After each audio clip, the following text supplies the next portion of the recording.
Salam persaudaraan dari Bukit Sandar Matahari Nadalero. Kami menyapamu semua dalam senandung ucap salam dalam Sang Sabda.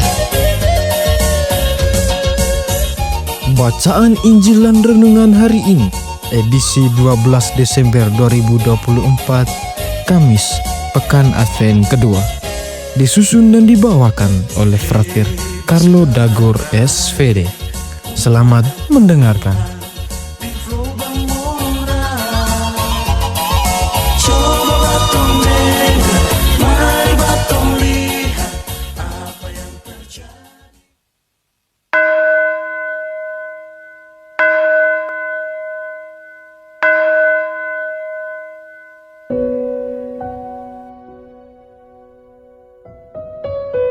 Pembacaan dari Injil Matius bab 11 ayat 11 sampai 15. Aku berkata kepadamu, sesungguhnya di antara mereka yang dilahirkan oleh perempuan tidak pernah tampil seorang yang lebih besar daripada Yohanes Pembaptis. Namun yang terkecil dalam kerajaan surga lebih besar daripadanya. Sejak tampilnya Yohanes Pembaptis hingga sekarang, kerajaan surga diserong dan orang yang menyerongnya mencoba menguasainya. Sebab semua nabi dan kitab Taurat bernubuat hingga tampilnya Yohanes. Dan jika kamu mau menerimanya, ialah Elia yang akan datang itu. Siapa bertelinga, hendaklah ia mendengar. Demikianlah sabda Tuhan, terpujilah Kristus.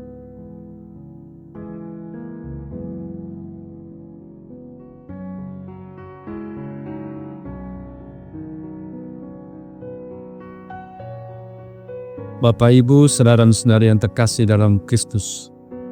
Tema renungan kita pada hari ini ialah tekun mendengar dan menghidupi kerajaan Allah.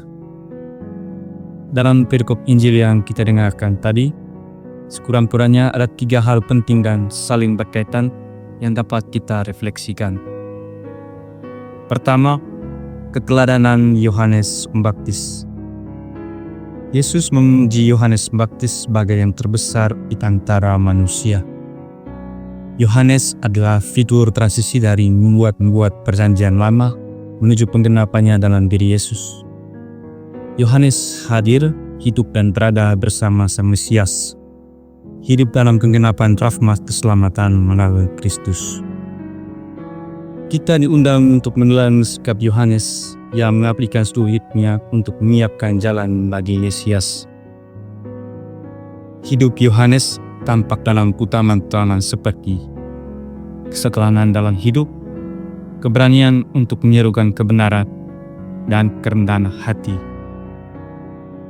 Bagi kita, keberanian Yohanes tampil dalam seruan-seruannya yang membuka kelemahan-kelemahan dalam dosa diri kita serta menyerukan pertobatan. Kerendahan hatinya tampak dalam berbagai sikap dan seruannya kita. Bandingkan Injil Yohanes bab 3 ayat 30. Ia, Yesus Sang Mesias, harus makin besar tetapi aku harus makin kecil. Atau secara tersirat dalam Matius bab 3 ayat 11, Yohanes mengaku tidak layak melepaskan tangan kasut Yesus.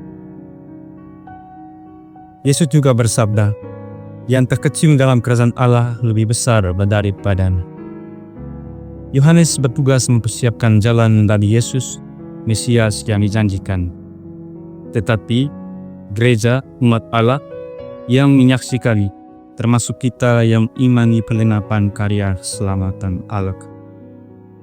Yesus mengingatkan bahwa keagungan sejati tidak hanya diukur dari keberhasilan manusia, melainkan dari keterbukaan untuk menerima kehidupan dan kerajaan Allah.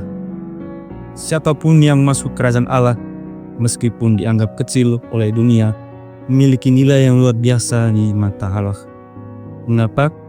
Karena kerajaan Allah bukan tentang status, kekuasaan, atau kebesaran manusia, tetapi tentang hidup dalam kasih, pengampunan, dan rahmat Allah.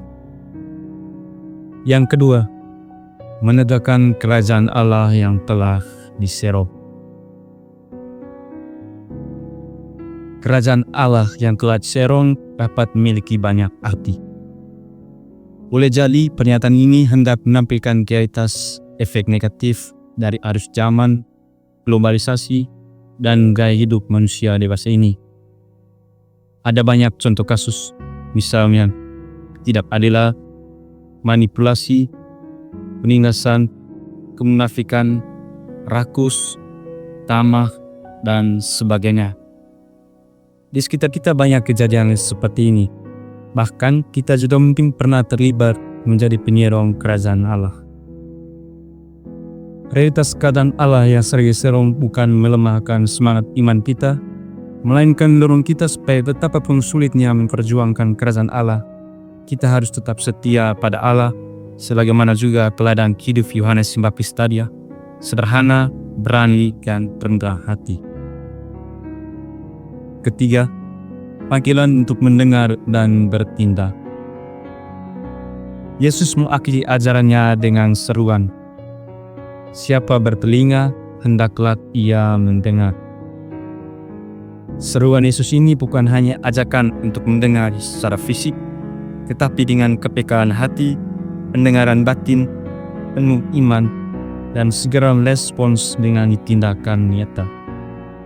Mendengar sabda Allah berarti membiarkan diri dan seluruh hidup ditegur dan teguhkan olehnya.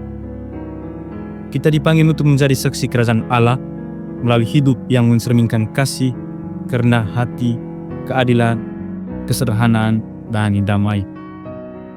Kita diundang tidak hanya mendengar sabda Allah, tapi juga membujukkannya dalam tindakan sehari-hari, baik melalui doa, pelayanan, maupun kesaksian hidup. Bapak, Ibu, saudara-saudari yang terkasih dalam Kristus. Dari butir-butir refleksi di atas, langkah apa yang akan kita ambil pada hari ini dan selanjutnya, terutama pada masa Advent ini? Hendaknya kita selalu mengawali dan mengakhiri hari dengan berdoa dan merenungkan sabda Allah. Hidup sederhana dan rendah hati, menciptakan suasana harmonis di tengah lingkungan keluarga, komunitas, di tempat kerja, ataupun sosial masyarakat. Hendaknya kita peka dan empati terhadap mereka yang miskin dan tertindas. Berani menolak keinginan-keinginan dalam diri atau kelemahan dalam diri, terutama berhadapan dengan arus zaman. Dan berani untuk menegakkan keadilan.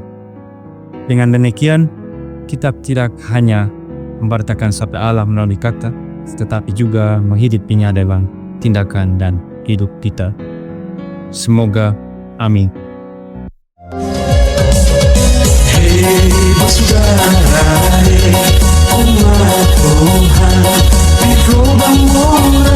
Sahabat-sahabat pencinta Sang Sabda, kita baru saja mendengar bacaan Injil dan renungan edisi hari ini. Sampai jumpa kembali pada edisi berikut.